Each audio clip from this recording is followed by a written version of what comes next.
사랑하는 성도 여러분, 안녕하세요. 7월 3일 수요일입니다. 함께 찬송가 272장 찬양하심으로 오늘의 말씀 시작하겠습니다.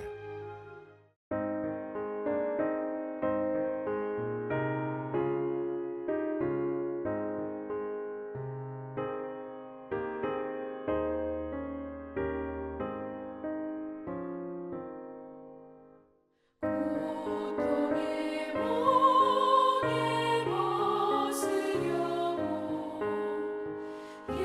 예수께로 나갑니다. 자유와 기쁨 베푸시는 주께로 갑니다.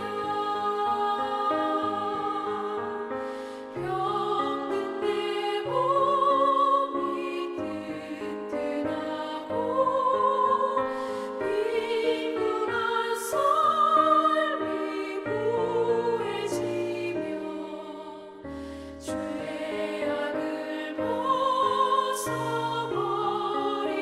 벗어버리려고 주께로 갑니다. 낭패와 실망 당한 뒤에 예수께로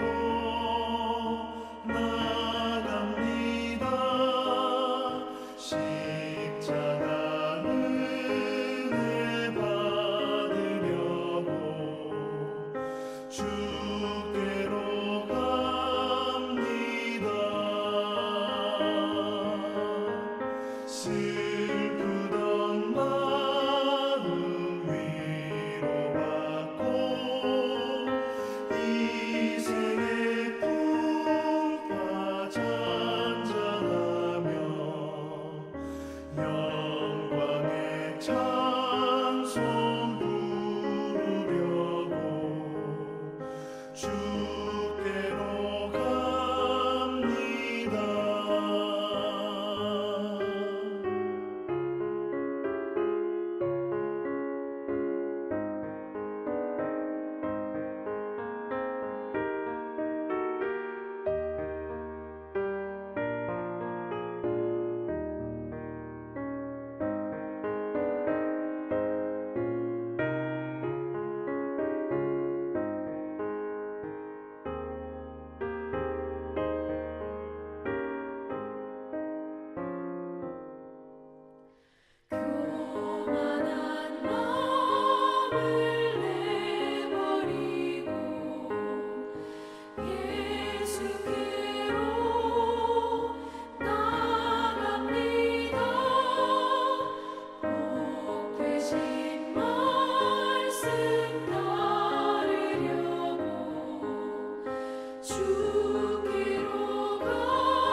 아멘.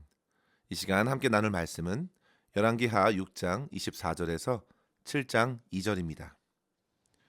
이후에 아람 왕 베나닷이 그의 온 군대를 모아 올라와서 사마리아를 에워싸니 아람 사람이 사마리아를 에워싸므로 성중이 크게 줄여서 나귀 머리 하나에 은 80세겔이요 비둘기 똥 4분의 1 값에 은 5세겔이라 하니 이스라엘 왕이 성 위로 지나갈 때에 한 여인이 외쳐 이르되 나의 주 왕이여 도우소서.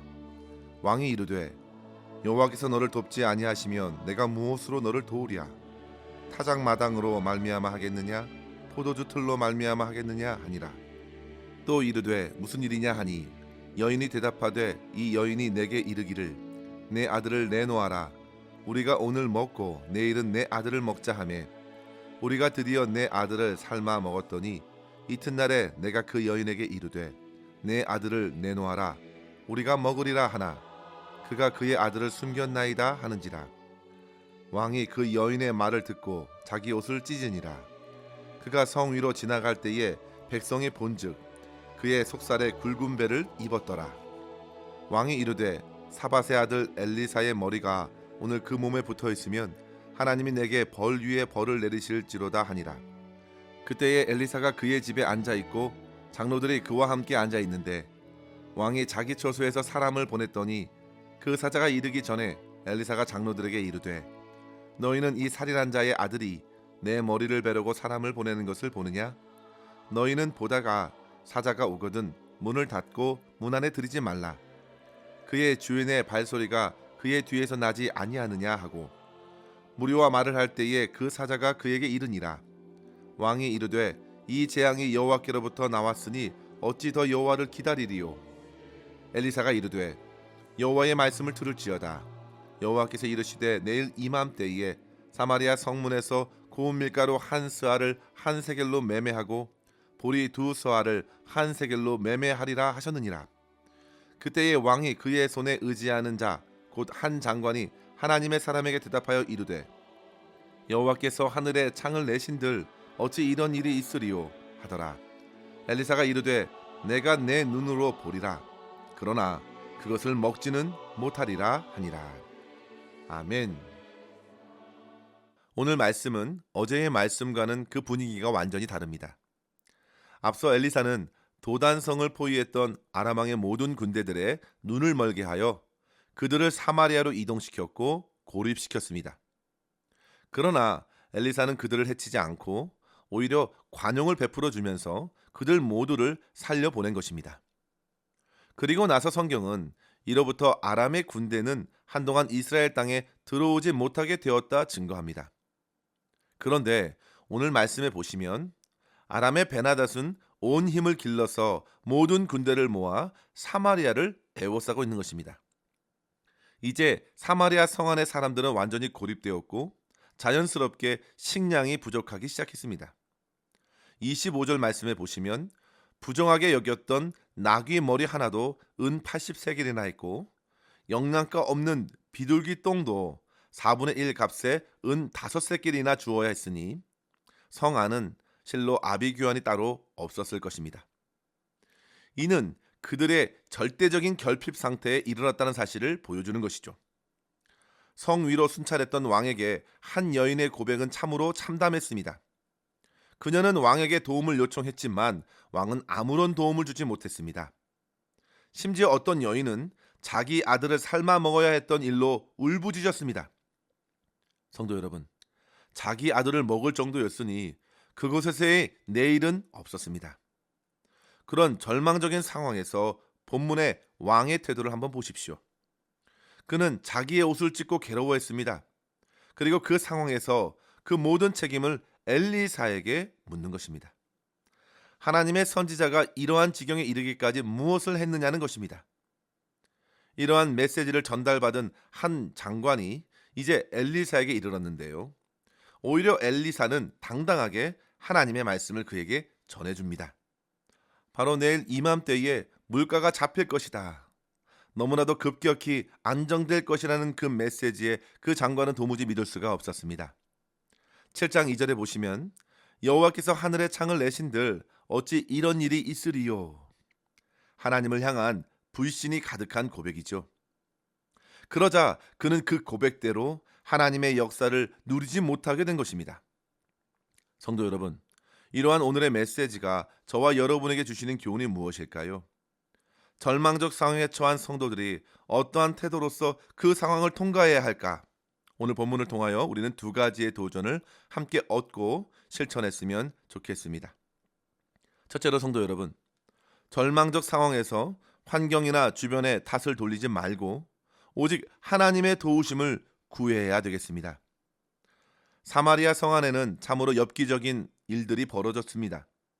그런데도 27절에 보시면 이러한 상황에서 왕의 무책임한 태도가 어떻습니까? 그가 말합니다. 내가 무엇으로 너를 도우랴? 여호와께서 너를 돕지 않으시는데 어찌할 수 있느냐? 왕은 끝까지 이 모든 상황을 하나님의 탓으로 돌리고 있습니다. 성 안에 자기 아들을 잡아먹는 일까지 벌어진 것은 어려운 상황에서 얼마나 사람들이 이기적인가를 보여줍니다. 가장 끈끈한 모자와의 관계가 무너졌습니다. 사람들은 오로지 자기 자신만 지키려고 합니다. 남의 자식을 함께 먹고서는 자기 아이는 숨깁니다. 자기 희생이나 자기 반성을 그 어디에서도 찾아볼 수 없는 참으로 이기적인 행태입니다. 나는 잘못이 없다는 것입니다. 왕도 그 책임이 없다 하고 자기 아이를 삶아먹은 어미도 비윤리적이고 그 엽기적인 행동을 회개하지 않고서 다른 어미의 행동을 문제 삼습니다. 저마다 같은 절망적 상황에 처해 있으면서 서로의 탓으로 돌리는 것입니다. 심지어 왕은 엘리사에게 모든 책임을 묻고자 했습니다. 성도 여러분, 하나님께서 이러한 상황을 허락하신 이유가 무엇일까요? 한번 곰곰이 생각해 보십시오. 모든 상황 속에서 먼저 자기 자신을 돌아볼 줄 알아야 합니다. 전도서 7장 14절에 보시면 형통한 날은 기뻐하고 곤고한 날은 되돌아보아라 했습니다. 곤고한 날에 곰곰이 자기 자신을 살피라는 말씀입니다. 여호람 왕은 이러한 상황에서 자기의 옷을 찢었고 속에 굵은 베옷을 입었습니다. 그런데 그렇게 슬픔을 안고 있으면서도 그는 회개하거나 돌이키지 않았습니다. 오히려 엘리사를 죽이려고 하는 것입니다. 다른 사람에게 이 탓을 돌리고 궁극적으로 하나님께 돌리는 것이죠. 여호와께서 돕지 아니하시는데 내가 무엇으로 너를 도우랴? 그렇다면 성도 여러분, 주님 앞에 자기 마음을 찢어야 하지요. 주님 앞에 무릎을 꿇고 주님 길을 열어 주십시오. 주님 도와주십시오. 제게 무슨 악한 행위가 있는가 깨닫고 회개하며 주님만 의지합니다. 참으로 진실된 마음으로 기도하고 엎드려야 했습니다. 민족과 백성의 고통을 다스리지 못하는 왕으로서 그 책임을 통감해야 합니다. 성도 여러분, 오늘날 세상이 악하다고 말세라고 우리는 자주 언급합니다. 그러나 성도 여러분, 그럴 때일수록 우리가 어떻게 해야 할지 생각해야 합니다. 시대적 아픔을 보면서 여전히 내 문제가 아닌 것처럼 내가 어떻게 하랴? 내가 하나님이냐? 외면하고 나를 원망하지 말라고 할 수 있을까요? 우리의 사회는 깊이 연결되어 있습니다. 오늘날 우리가 처한 환경 문제나 기후변화 문제를 어느 한 나라의 문제라 할 수 없는 것처럼 말입니다. 내가 무심코 쓰는 오염 물질들, 쓰레기들, 작은 그 행동 또한 이러한 문제를 일으켰던 원인이 됩니다. 공동체의 아픔, 어려운 상황 결코 외면할 문제가 아니고 환경만을 탓할 문제도 아닙니다. 이 시대적인 아픔을 우리 또한 끌어안고 함께 기도의 자리로 가져나가야 될 줄 믿습니다. 내게 주신 왕적인 사명을 잘 감당하고 있는지 스스로 물어보아야 합니다.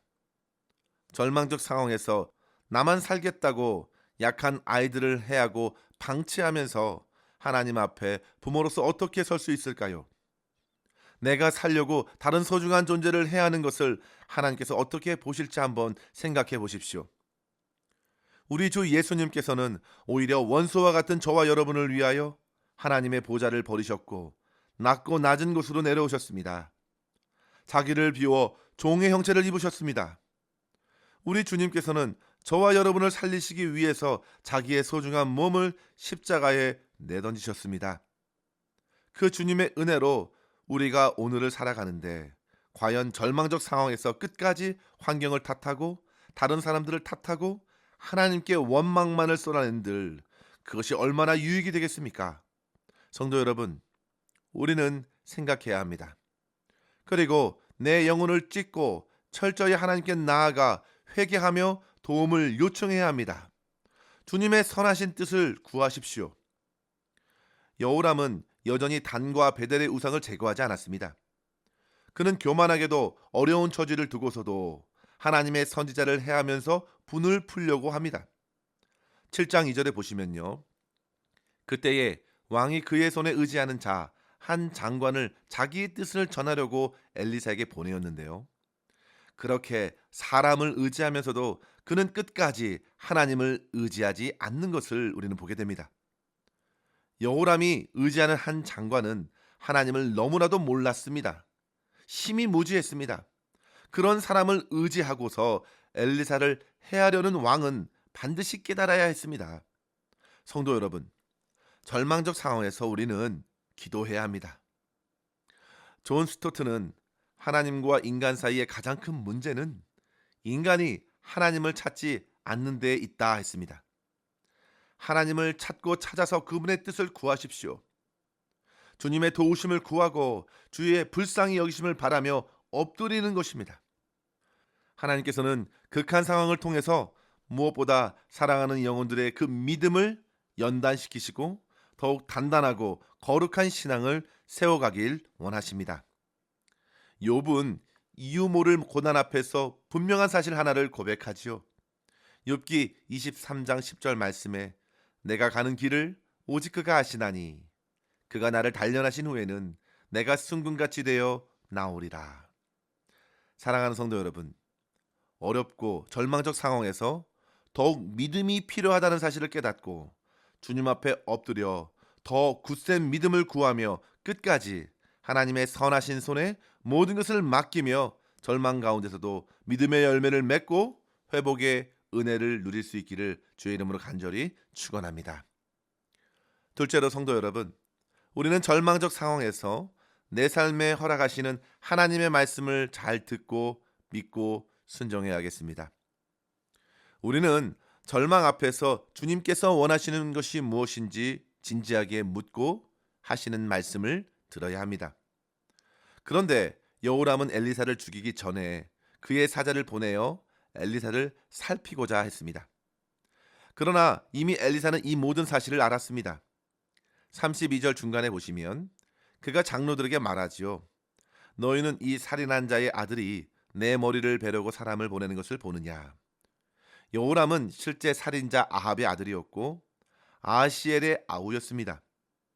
그의 마음에 어떤 뜻을 품었는지 이미 엘리사는 잘 알고 있었습니다. 그러나 그럼에도 불구하고 엘리사는 그에게 말씀을 전해줍니다. 성도 여러분, 우리 하나님께서는 말씀하시는 하나님이십니다. 이렇게 교만한 자에게도 하나님의 말씀을 주시는데 하물며 간절히 주님을 찾는 자들에게 말씀으로 만나주시지 않으시겠습니까? 우리가 하나님을 찾는다는 것은 하나님의 말씀을 잘 듣고자 함입니다. 그런데 여호람은 하나님을 찾는 것이 아니었습니다.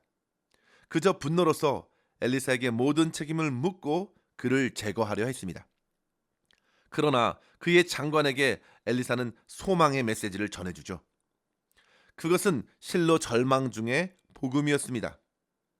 그런데 성도 여러분, 잘 보십시오. 이 장관은 하나님을 무시하고 그 메시지 또한 가볍게 여기고 있습니다. 하나님이 하늘의 창을 내신들 어찌 그런 일이 있겠느냐. 믿지 않습니다. 결국 그는 그 불신의 결과를 혹독하게 경험하게 됩니다. 그는 자기의 눈으로 회복의 모습을 보면서도 정작 그것을 누리지 못하고 사람들에게 짓밟혀 비참하게 목숨을 잃습니다. 성도 여러분, 온 성의 사람들은 분명 하나님의 회복의 말씀대로 은혜를 누렸는데요. 받을 자격이 없고 여전히 회개치 않는 성의 주민들까지 불쌍히 여겨주시는 하나님께서 회복해 주셨는데 끝까지 교만하고 하나님의 말씀을 무시하고 대적하는 이들에게는 그 회복의 날에 오히려 심판을 받게 된 것입니다. 그 심판은 바로 내일이었습니다. 성도 여러분, 하나님을 경외치 않는 이들은 죄를 달고 다니는데 그것은 바로 불신의 죄입니다. 주님을 믿지 않고 주님의 그 말씀을 무시합니다. 성도 여러분, 인생의 주인 되시는 주님을 믿지 않으면 절망에 갇힌 인생에 어찌 답을 찾겠습니까? 인생을 지으신 하나님을 찾지 않고서 어디서 소망을 얻을 수 있겠습니까? 따라서 성도 여러분, 오늘 이 말씀을 통해서 더욱 주님의 말씀을 겸손히 믿음으로 받고 그 말씀대로 이루어지기를 원합니다 기도함으로써 선하신 우리 주님께 모든 것을 맡기고 결국 회복해 주시는 그 은혜를 누리며 하나님께 영광의 찬송을 올려드릴 수 있는 저와 여러분 될 수 있기를 주의 이름으로 간절히 축원합니다. 기도하겠습니다. 하나님 아버지, 감사합니다. 오늘도 주의 말씀으로 우리의 영혼을 깨우시고 인생의 절망적 상황 앞에서 낙심하기보다 주 앞에 더 엎드려 내 영혼을 살필 수 있도록 가르쳐 주심에 감사합니다. 아버지 하나님, 성령께서 우리의 심령에 깨닫는 은혜를 더하여 주셔서 정직하게 내 삶을 주님 앞에 내려놓게 하여 주시고 모든 인생의 문제를 해결해 주시는 우리 주 예수 그리스도만 의지하게 하여 주시옵소서. 절망이 찾아올 때 더욱 우리의 연약한 믿음을 인내로써 든든히 다져가게 하여 주시고 모든 상황 가운데서 선을 이뤄 가시는 하나님의 말씀을 잘 듣고 끝까지 믿음으로 순종하는 삶을 살아가면서 주님께 영광 돌리게 하여 주시옵소서. 오늘도 우리의 모든 삶을 통하여 이루실 하나님의 역사를 기대하옵고 감사하오며 우리 구주 예수님의 이름으로 간절히 기도하옵나이다. 아멘. 사랑하는 성도 여러분, 오늘도 주님과 함께 승리하시기를 바랍니다. 감사합니다.